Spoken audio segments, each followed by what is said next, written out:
எல்லாம் வந்து நீங்கள் நல்லா இருக்கீங்களா? இன்றைக்கி டிபிஎம்எஸ்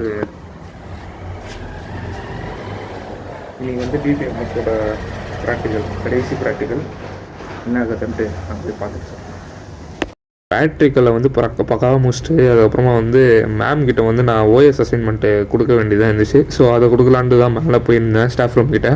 ஸோ மேலே போய் பார்த்தோன்னா வந்து மேம் இல்லை.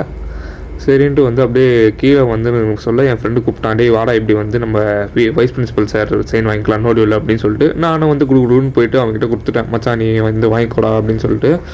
அதுக்கப்புறமா வந்து என்ன பண்ணேன்னா வந்து கொடுத்துட்டேன். மச்சான் போய் வாங்கிக்கலாம் அப்படின்ட்டு நல்ல சிக்னல் காட்டிட்டு அப்புறமா விட்டுக்கிறமா வாங்கிட்டு பேகை மாட்டிக்கிட்டு அப்படியே போயிருந்தேன். கேஷுவலாக வந்து எல்லாருமே பார்த்தாங்க யாரா இப்படி வீடியோ பூசினுக்கிறான் அப்படின்ட்டு. அதுவும் வந்து வைஸ் பிரின்சிபல் ரூம் முன்னாடி வீடியோ பூசினுக்கிறானே அப்படின்ட்டு அதெல்லாம் வந்து கண்டுக்காமல் அப்படியே வந்து ஜாலியாக கேஷுவலாக வந்து போயிருந்தேன்.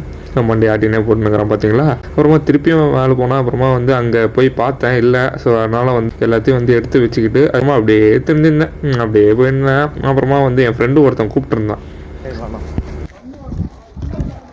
எப்படியோ ஒரு வழியாக வந்து டிபிஎம்எஸ் அசைன்மெண்ட்டுன்ற வந்து ப்ராக்டிக்கல் முடிஞ்சிச்சு. அவ்வளோதான். இதுக்கப்புறம் ப்ராக்டிக்கல் கிடையாது. ஒன்லி நோடியூ தான். நோடியூவாக தெரியாது மட்டும்தான் இதுக்கப்புறம் வேலை. இப்போ வந்து ஃப்ரெண்டு கூட வந்து நான் வந்து இஎஸ்எஸ் என்னது நோடியூவில் வந்து சிக்னேச்சர் வாங்க போயின்னுக்கிறேன். பார்ப்போம் ஃபஸ்ட் இயர் பிளாக் போயின்னுக்கிறேன் என்ன நடக்குதுன்ட்டு. முடியல சுத்தமாக. வெயில் வேறு கொளுத்துது அப்படியே.